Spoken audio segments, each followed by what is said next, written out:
한 주간 삶을 통해서 하나님이 하시는 그 일이 여러분을 통해서 드러났습니까? 아니면 하나님이 하시는 그 일이 내 삶을 통해서 드러나기를 소망하며 몸부림치는 삶이 있었습니까?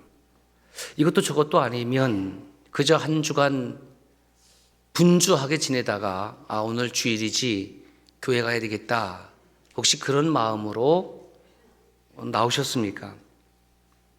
그래도 좋습니다. 왜냐하면 아직 아시아기가 있기 때문에 그렇습니다. 오늘 이 예배에 참여한 여러분들에게는 아직 시간이 있고 아직 기회가 있습니다. 다시 시간과 기회를 받았으니 그러므로 어떠한 환경에든지 어떠한 형편이든지 내 삶 속에서 하나님이 하시는 그 일이 드러나기를 주의 이름으로 축원합니다. 하나님, 어떠한 환경에서든지 어떠한 형편에서든지 제가 하나님께 쓰임받기를 원합니다. 사람은 세상을 살아가면서 크게 두 부류로 나눌 수 있습니다. 첫째 부류는 내 힘만으로 살아가려는 사람. 이 사람에게는 신 따위는 필요 없습니다. 우리가 아무리 예수 그리스도를 찬송하고 주님을 경배하고 높인다 할지라도 내 힘만으로 살아가려는 사람에게는 그것은 아주 먼 나라의 이야기일 뿐입니다. 나와 상관없는 이야기이죠. 신의 존재에 대해서 생각할 필요도 없고 그저 자신에게 주어진 힘과 능력과 권세와 돈의 힘으로 살아가면 그만입니다. 그래서 이런 분들은 우리와 같이 정기적으로 하나님을 예배하고 하나님의 뜻에 따라 살아가는 사람들을 탐탁지 않게 여기지요. 저 사람은 의지가 나약한 사람이구나. 저 사람은 마음이 연약한 사람이구나. 그러니까 신을 찾지. 두 번째는 내 힘만으로 살 수 없는 사람이 있습니다. 조금 살다 보니, 조금 살아보니까 내 힘과 내 능력과 내 지식과 내 지혜와 나에게 주어진 재물로만 사는 것이 아니구나. 내 힘으로만 다 되어지는 것이 아니구나. 하나님을 찾아야 되겠다. 하나님께서 나의 도움이 되셔야 되겠다라고 깨닫습니다. 그래서 하나님의 긍휼을 구하고 하나님의 인도를 구하고 하나님의 도우심을 간구합니다. 성경에 기록된 수없이 많은 믿음의 선조들이 바로 그런 사람들이었습니다. 믿음의 조상 아브라함을 시작해서 이삭, 야곱, 모세, 여호수아, 다윗, 이사야, 예레미야, 스가랴, 하박국, 수없이 많은 믿음의 사람들. 신약으로 넘어오면 요셉, 베드로, 마태, 도마, 바울, 요한, 디모데, 루디아, 수없이 많은 믿음의 사람들. 평양태 부흥운동의 주역이었던 장대현 교회 심우했던 길선주 목사님,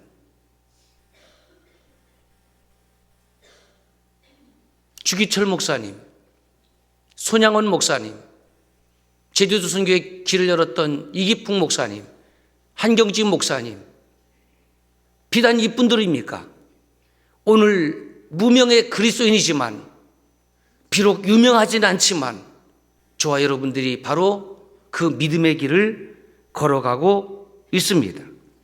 저와 여러분들이 하나님, 제 힘만으로는 살 수 없습니다. 하나님, 저를 긍휼히 여겨주십시오. 저를 인도하여 주세요. 저를 도와주세요. 그런 사람들이 오늘 예배하는 거지요. 사람은 태어나는 순간부터 원래가 내 힘만으로 살 수 없어요. 태어나는 순간부터 내 힘만으로 살 수 있었던 분은 아무도 이 자리에 없습니다. 가정이 있고 사회가 있습니다. 그래서 흔히 사회적 존재다. 누가 사람이. 마태복음 18장 20절에 주님께서 뭐라고 말씀하셨냐면 두세 사람이 내 이름으로 모인 곳에 나도 그들 중에 있다 그랬습니다. For where two or three, 두세 사람. 혼자가 아니라는 거죠. 물론 우리 개개인은 예수 그리스도를 개인이 인격적으로 만나고 개인에게 주신 은혜를 체험하고 내 개인이 구원받는 것입니다. 그런데 그 개인이 구원받고 믿음의 길을 걸어갈 수 있도록 하나님께서 믿음의 친구들을 붙여주셨다라는 겁니다. 어린아이들에게 많이 들려주는 다니엘 이야기는 그가 어떻게 불 속에서 어떻게 사자굴 해서 살아났을까요? 하나냐, 미사엘, 아사랴라는 믿음의 친구들이 있었다라는 겁니다. 내가 혼자 잘나서 목회 일을 하고 장로의 일을 하고 권사의 일을 하고 집사의 일을 하는 것이 절대로 아니라는 겁니다. 믿음의 동역자들이 내 옆에 있었기 때문에 우리는 믿음의 길을 함께 걸어가는 겁니다. 그래서 주님은 사도행전 20장 28절에 보면 하나님께서 자기 피로 값주고 교회를 세우셨다고 그랬습니다. 그리스도의 몸된 교회 공동체는 제가 피 흘려 세운 것이 아닙니다. 여러분들이 피 흘려 세운 것이 아닙니다. 물론 헌신하고 수고의 땀방울이 있지만 그리스도의 몸된 교회 공동체는 예수 그리스도의 보혈, 그 피는 무죄한 피요, 그분은 죄 없으신 하나님이십니다. 하나님이 세우신 교회 공동체는 하나님께서 주인이고 하나님께서 이끌어 가십니다. 그래서 우리 교회는 Church in Church, 교회 안에 교회, 목장 교회, 목장 공동체를 통하여 형제와 자매와 영적인 교제를 나누고 서로 돕고 서로 사랑하는 믿음의 행진을 하는 것입니다. 생각해 보세요. 내 힘만으로 살 수 있는 사람이 행복한 사람인가? 아니면 내 힘만으로 살 수 없는 사람이 행복한 사람인가? 저는 내 힘만으로 살 수 없는 사람이 행복한 사람이라고 믿습니다. 왜? 내 힘만으로 살 수 없어야지 하나님을 찾기 때문에. 내 힘만으로 사는 사람은 그렇게 먹고 그렇게 입고 그렇게 즐기고 그렇게 죽습니다. 그래서 그것으로 끝나면 다가 아니라 사람이 한 번 죽는 것은 정한 것이요 그 후에는 하나님의 심판이 있는데 그렇게 먹고 그렇게 살고 그렇게 쓰고 그렇게 즐기다가 죽으면 그 다음에는 하나님의 심판이 기다리고 있습니다. 이것을 위협으로 여기고 이것을 두려움으로 여기고 이것을 기분 나쁘게 여기니까 하나님의 심판을 이야기하지 못합니다. 셰올, 하데스, 게헨나, 지옥 이야기하기 쉽지 않습니다. 왜? 듣기 싫어하니까. 저도 하기 싫습니다. 그런데 저는 제가 하고 싶은 이야기를 설교라고 하는 것이 아니라 오늘 우리에게 들려주고 싶은 하나님의 그 음성을 들려줘야 될 책무가 있는 거죠. 그래서 꼭 기억하시기 바랍니다. 한 태도 두 태 아닙니다. 한 번 태어나는 사람은 육신으로 한 번 죽고 그의 영혼이 영원히 지옥의 심판을 받습니다. 이것이 하나님의 말씀입니다. 그래서 우리는 예수 그리스도 안에서 born again, 다시 태어나는, 두 번 태어나면 육신으로 한 번 죽지만 저와 여러분들의 영혼은 영원히 하나님께서 지키시고 보호하시고 도우시고 구원하여 주십니다. 이것을 Eternal Life, 영생이라고 하는 겁니다. 영생이 없다면 저와 여러분들이 매일 기도하고 찬송하고 감사하고 365 성령 충만하고 365 성령 순종하고 규칙적으로 예배하는 것은 다 부질없는 짓이 될 것입니다. 오늘 말씀은 지난주에 이은 말씀으로 이 기적의 사건은 복음서의 7대, 7대 기적 중에서 6번째 기적입니다. 그래서 마태, 마가, 누가 이 공관복음에 공통적으로 기록이 되어 있는데 이 맹인이 눈을 뜨는 과정이 신기하게도 가장 세밀하게 기록이 되어 있습니다.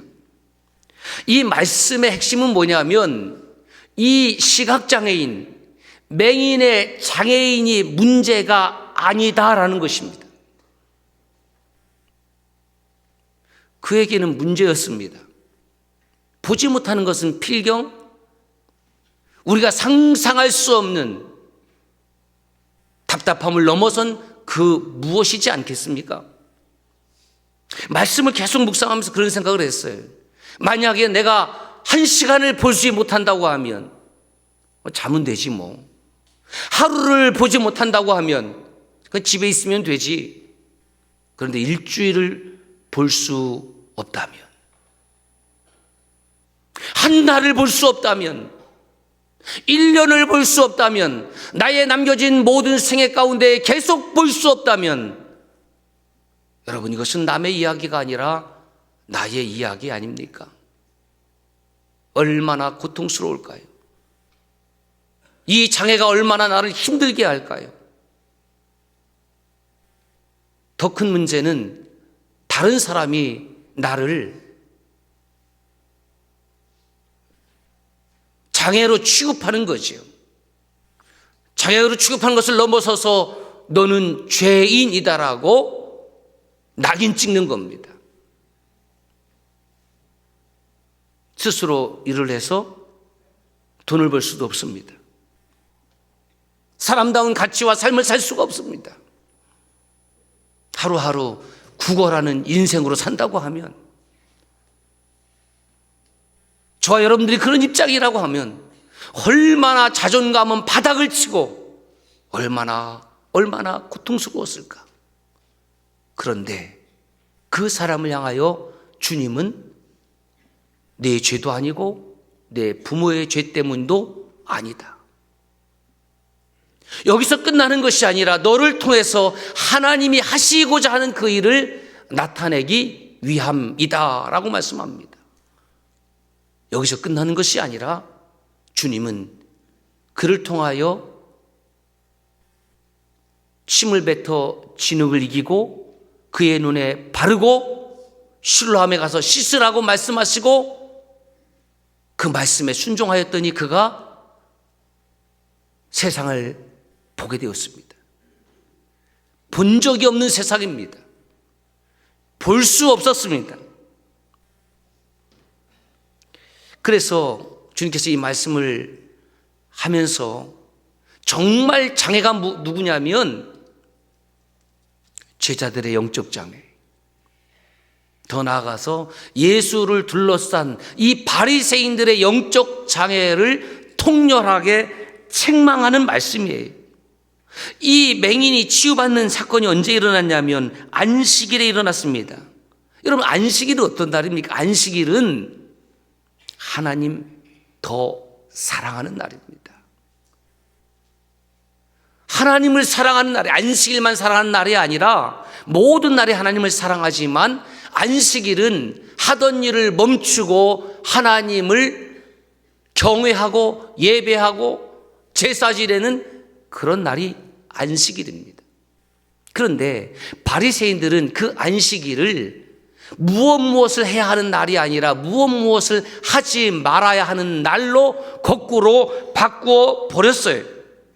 그래서 요한복음 5장 2절에서 18절까지 보면 38년 된 지체 장애인이 베데스다 연못에서 물이 동하기를 기다리는 장면이 나옵니다. 그때 주님께서 내 자리를 들고 일어나라. 일어나 걸어가라. 주님 말씀하심으로 고쳐주셨습니다.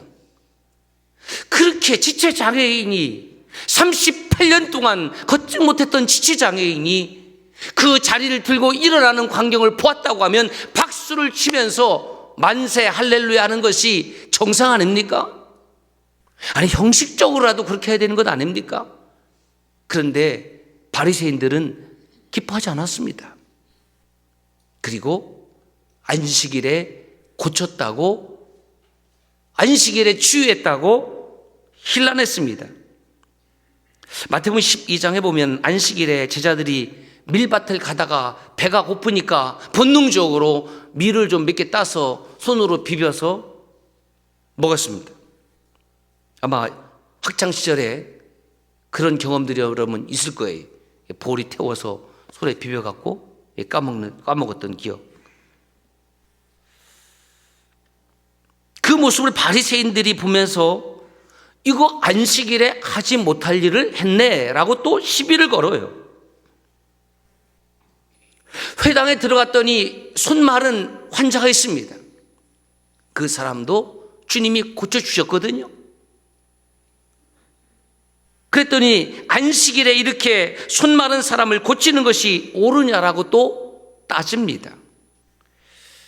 그때 주님은 양 한 마리가 구덩이에 빠졌으면 끌어내지 않겠느냐라고 질문하시지요.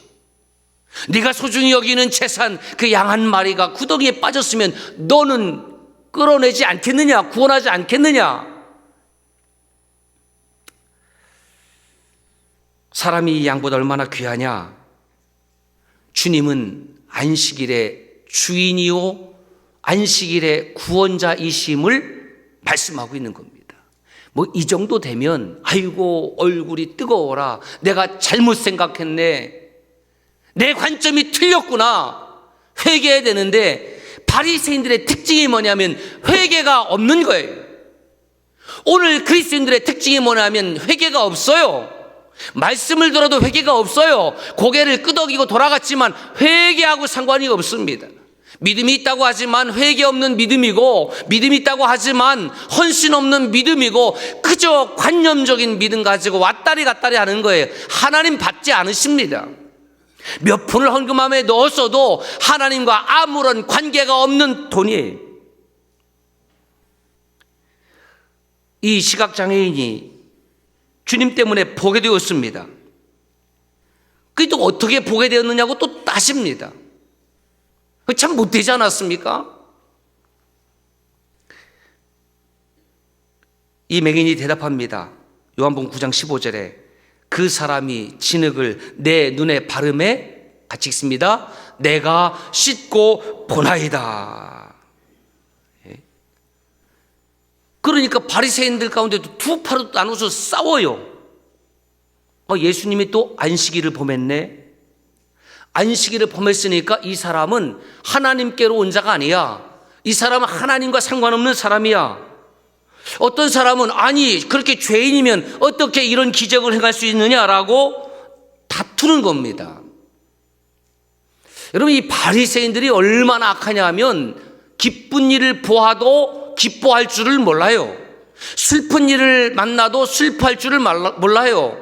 형제의 기쁨과 형제의 아픔에 대해서 전혀 영적으로 무감각한 사람들이 바리새인입니다.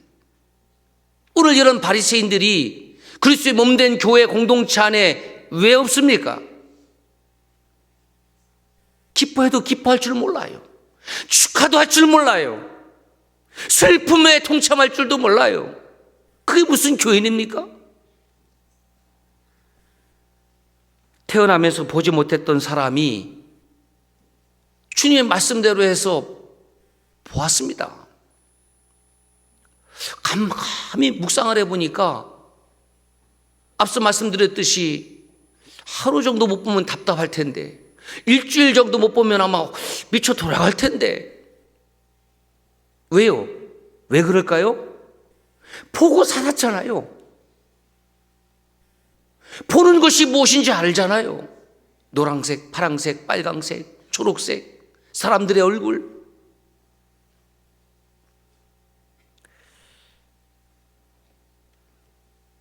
태어나면서부터 보지 못했던 사람이 볼 수 있게 되면 그 기적을 보고 그에게 축하해주고 축복해주고 하나님께 영광을 돌려야 되는데, 이 바리새인들은 또 따져 물어요.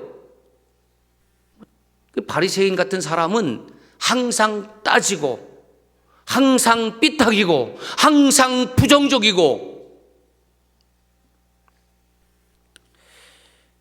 그 사람이 내 눈을 뜨게 하였으니 도대체 너는 그러면 그를 누구라 생각하느냐? 왜? 한 무리는 그는 하나님께로부터 온 자가 맞다, 또 한 무리는 아니다, 그 사람은 안식일을 범했으니까 하나님으로부터 온 자가 아니다. 너는 어떻게 생각하냐? 이 말이죠. 이 맹인이 이렇게 대답합니다. 선지자입니다. 그는 선지자입니다. 정확한 대답입니다. 왜냐하면 선지자 외에 이런 기적을 행할 수 있는 사람이 없습니다. 선지자가 누굽니까? 하나님의 영으로 충만한 사람, 하나님의 영이 함께하는 사람, 하나님의 능력이 함께하는 사람. 할렐루야.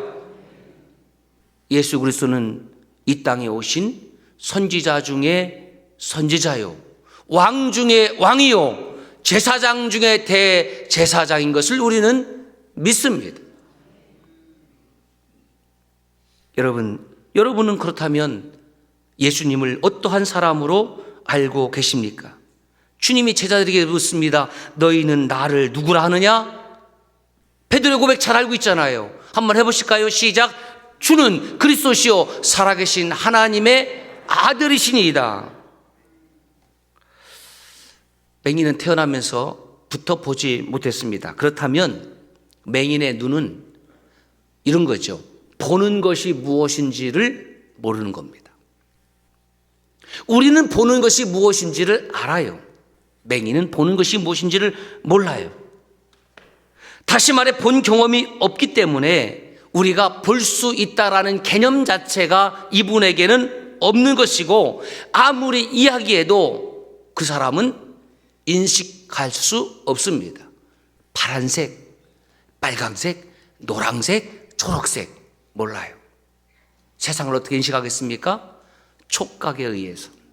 세상을 어떻게 인식하겠습니까? 청각에 의해서. 그래서 이분은 다른 어떤 사람보다도 청각과 촉각이 매우 뛰어났음에 틀림이 없습니다. 이분이 누구를 만났다고요? 예수님을 만났습니다. 눈으로 만난 것이 아닙니다. 그는 음성으로 만났고, 예수님께서 자기의 눈을 터치할 때에, 침을 뱉어서 진흙을 이겨 자기의 눈에 바를 때에 그는 예수님의 손가락을 느꼈습니다. 촉각입니다. 주님의 음성을 들으면서 예수라는 사람의 성격이 그 음성 속에 드러나지 않겠습니까?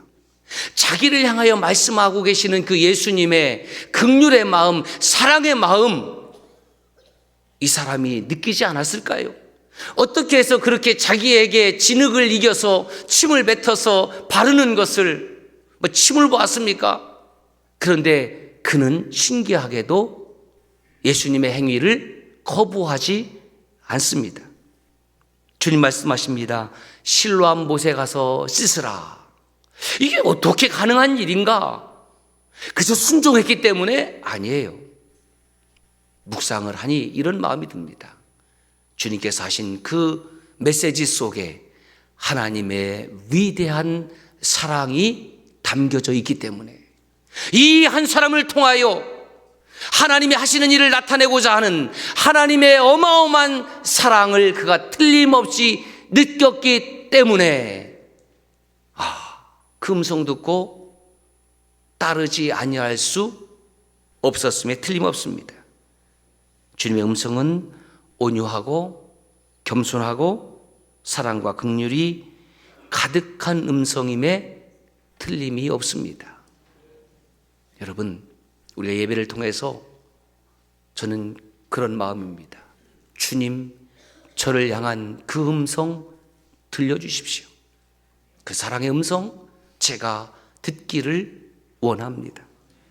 여러분은 매일 여러분들은 예배를 통하여 주님의 음성을 듣고 계십니까? 주님의 음성이 들리십니까? 그렇다면 그 음성을 듣고 들리는 그 음성에 여러분들은 어떻게 반응하고 계십니까? 히브리서 3장 15절에 하나님 이렇게 말씀하십니다. 시작.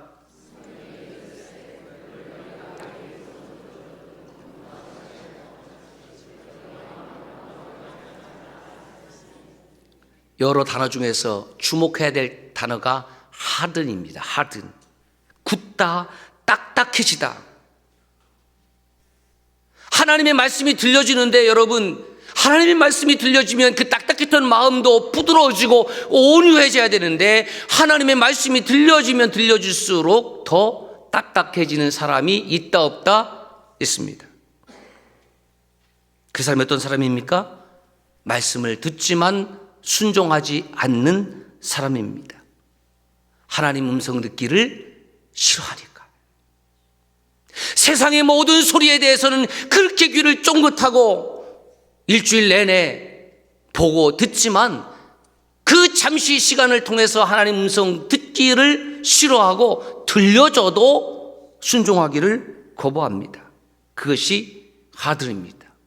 완악입니다.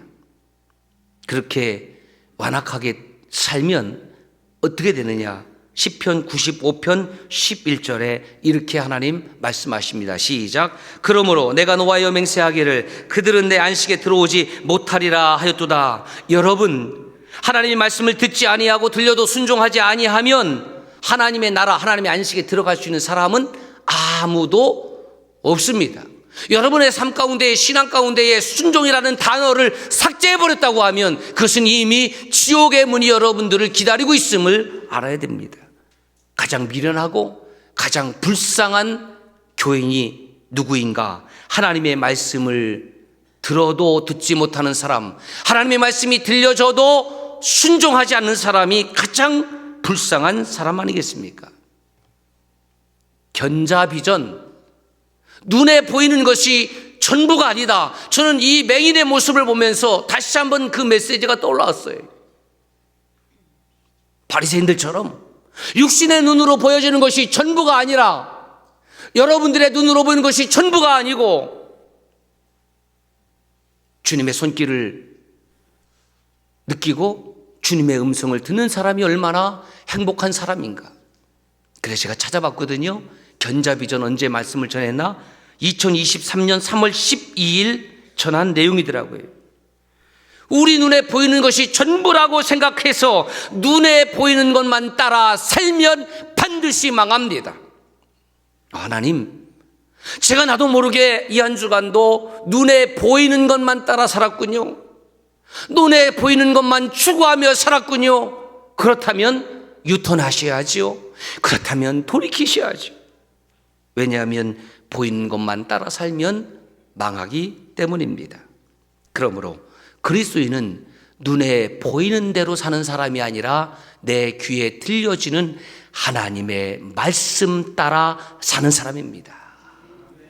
주님, 말씀해 주시면 제 생각과 다르더라도, 제 관점과 다르더라도 그렇지요.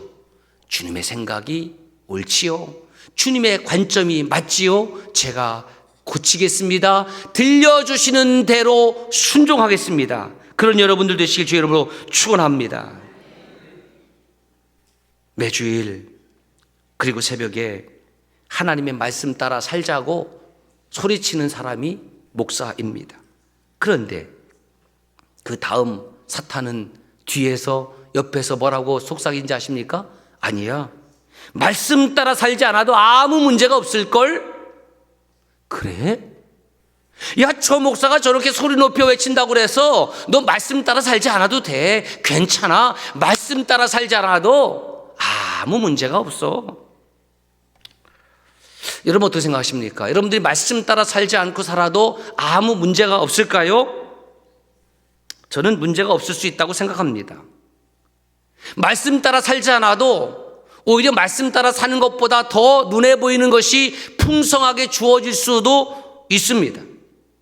근데 정말 심각한 것은 말씀 따라 살지 않아서 문제가 없는 삶이 정말 복된 삶이냐고 묻는 겁니다.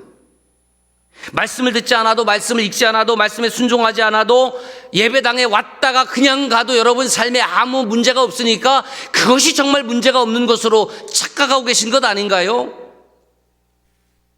말씀 따라 살지 않아도 아무 문제가 없는 그 삶이 문제입니다. 왜냐하면 더 이상 시간과 기회가 주어지지 않기 때문입니다. 그것은 하나님의 심판이 이미 시작이 되었기 때문입니다. 그것을 신학적인 용어로 유기, 내어버려 둠입니다. 목사가 되었든 장로가 되었든 권사가 되었든 안수집사가 되었든 말씀 따라 살지 않아도 아무 문제가 없다고 희희낙낙하고 계십니까? 내 삶이 정당하다고 생각하십니까? 내 삶이 하나님 보시기에 의롭다고 생각하십니까? 천만에요. 이미 당신은 하나님의 유기에 처해 있습니다. 내어버려 둠, 쉽게 말해서 당신에게 이미 심판이 시작이 되었기 때문에 누가 되었든지 저를 포함해서 하나님의 말씀이 들려진다면 그 말씀 따라 유턴하시기를 바랍니다. 아이들이 사춘기가 시작되면 괜히 부모에게 반항합니다. 괜히 반항한 거예요. 신기하죠? 그것이 인간의 본성이기 때문에 그래요. 내 새끼는 그렇게 불순종할 줄 몰랐습니다. 내 새끼는 그렇게 부모 말을 거역할 줄 몰랐습니다. 왜요? 죄인이니까. 그래서 부모가 권면을 해도 내버려 둬요. 내 멋대로 살 거예요. 머리가 컸으니 매를 들어도 소용이 없습니다. 그렇다면 정말 부모가 그 자녀를 사랑하는데 내버려 둬달라고 해서 내버려 두면 부모 마음이 편하겠습니까? 과연 그냥 내버려 둘 수 있습니까? 그러므로 여러분 이렇게 기도하시지 않겠습니까? 하나님, 제가 하나님의 말씀을 듣고도 순종하지 아니하면 저를 그냥 내버려 두지 마세요. 하나님의 말씀이 들려줘도 제가 순종하지 않을 때에 그냥 내버려 두니까 무엇을 잘못했는지를 깨닫지 못해요. 영적 분별력이 상실된 겁니다. 하나님, 오늘 또 주신 말씀을 통하여 내게 하나님 말씀이 들려지면 저를 그냥 내버려 두지 마시고 저를 회개의 자리로, 돌이킴의 자리로 저를 인도해 주시고 문제없게 하지 말아주세요. 그래야 제가 하나님의 오트 세메이온 사인을 깨닫고 돌이킬 수 있기 때문입니다. 진짜 은혜는 무엇인지 아십니까? 하나님께서 저와 여러분들을 한 주간 동안 아무 일도 없게 그냥 내버려 두는 것이 아니라 하나님께서 나를 내버려 두지 않는 것이 진짜 은혜입니다. 그래서 이렇게 정리를 했습니다. 그리스도인은 시작. 그리스도인은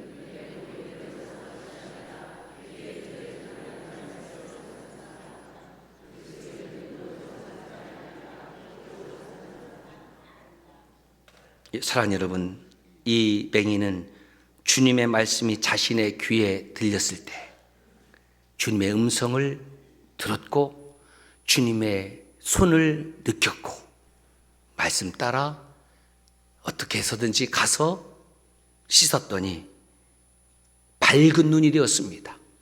처음으로 세상을 보게 되었습니다. 눈을 뜨게 되었습니다. 이것이 순종의 기적이요 축복입니다. 오늘 우리의 믿음 생활 가운데에 기적을 포기한 그리스도인들이 너무 많습니다. 왜냐하면 순종하지 않기 때문에. 기적이 사라졌습니다. 가정에서 기적이 사라지고 교회에서 기적이 사라지고 하나님의 기적은 구약, 신약, 성경에 기록된 것으로 끝나 버렸습니다. 정말 그렇게 생각하십니까? 더 이상의 기적은 없다고 생각하는 그 불신앙에서 돌이킵시다. 주님의 말씀을 수없이 듣지만 그 말씀을 흘려버리고 순종함이 없기 때문에 저와 여러분의 삶 속에 하나님의 기적을 맛보지 못하는 것입니다. 하나님의 기적은 저와 여러분들의 믿음을 통하여 순종하는 헌신을 통하여 계속 됩니다. 기도합시다.